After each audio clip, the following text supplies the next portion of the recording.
I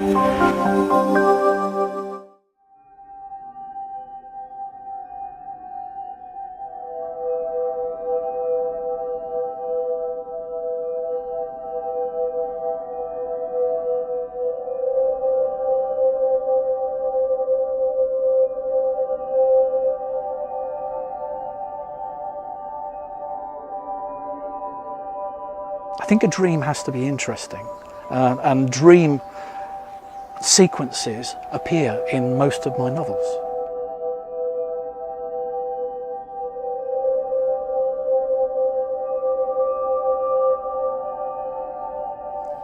My books have one audience because there's a certain type of book that I love to read, and nobody else is writing them.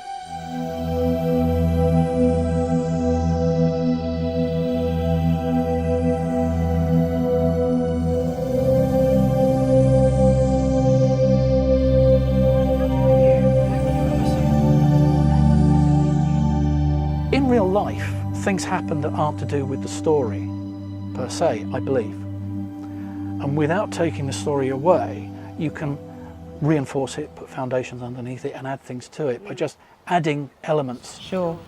So somebody walks into a room, they don't see the gunman in the corner straight away. They might look at the mantelpiece and say, God, who wants a photograph like that? Who is that person? And then spots the fact that there's a man with a gun. Or in my books, probably a woman. With Body Holiday, for instance, I started with the title. And that was a joke around the name Buddy Holly. So I came up with the idea of somebody taking a body holiday. That at some point in the future, people that could afford it, because it's expensive, can take a holiday in younger people's bodies for a month. And then go away to a luxury island. While the younger people, meanwhile, have to share the older people's body. So you have the hosts and the donors, you have the clients, and I believe that the older people in younger people's bodies will suddenly lose all that pain, that time, that thing they've become used to. And how will they relate to these younger bodies? All of a sudden they've put on these lovely, springy, very, very fluid, very mobile bodies. When she stood up, she nearly fell over backwards. Her weight was all wrong and she was closer to the ground than normal, or so it seemed. Cool light washed in from glazed doors, and she could hear what sounded like the susurration of waves on a sandy beach. She took a few steps towards the light and caught sight of a strange young girl gazing at her from a doorway. She too was naked. Ruth made as if to cover herself, and the girl did the same, mimicking her exactly. Ruth was about to let fly verbally when the reality of her situation sunk home. She was the girl, and the girl was her. The doorway was a recessed mirror, and she had been on the brink of giving her new reflection some pithy abuse. Women are very powerful players in the stories, and it's quite unusual to have women in some of these stories, or most stories, where they are very, very powerful characters.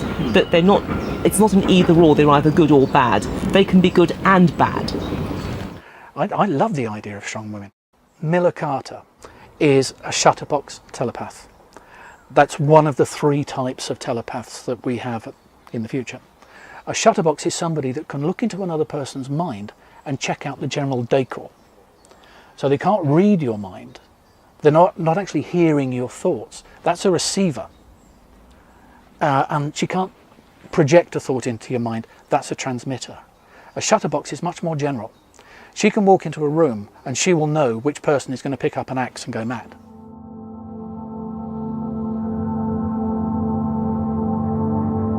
In all of my books, water has a mention.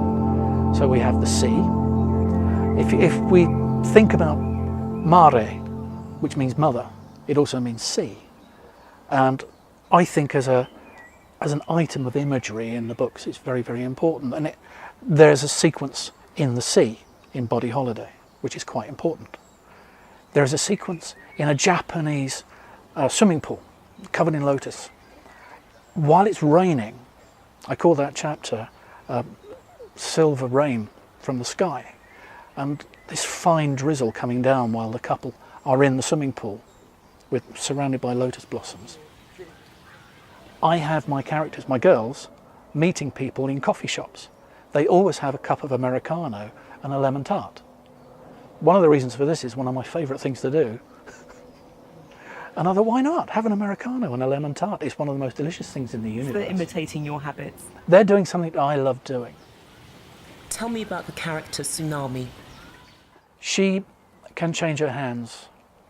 She's been specially grown. So it's not like Wolverine. She doesn't get claws coming out of her knuckles. Her hands can actually change into different shapes. And they look very beautiful when they're normal. Alabaster, white, beautiful, long-fingered. Or blades that are razor sharp. Or shields that can be used to deflect armaments, projectiles away from her. She flashed a brief, self-satisfied smile, then walked across carefully tended lawns and past flower beds until she found herself standing in the shadows, away from the more illuminated areas at the front of the hotel. Anyone watching her would have just seen a beautiful young woman taking some air before her meal, strolling around unconcerned in the midst of a freezing storm. She hitched her short skirt slightly higher on her hips, and then held her long-fingered hands up in front of her face. The tips of her fingers curved inwards and narrowed until they resembled hardened steel claws. The toes of her crystal-high heels extended into sharp, tough-looking points, while the heels melted away. She began to climb. Katana, Tsunami's sister, wants to create more biomorphic assassins. There's 5 of them. They each have something quite odd, which is never properly explained during the Body Holiday series. I don't want to go into it now, but I do know that it gave you the creeps when you got to that sequence. It did.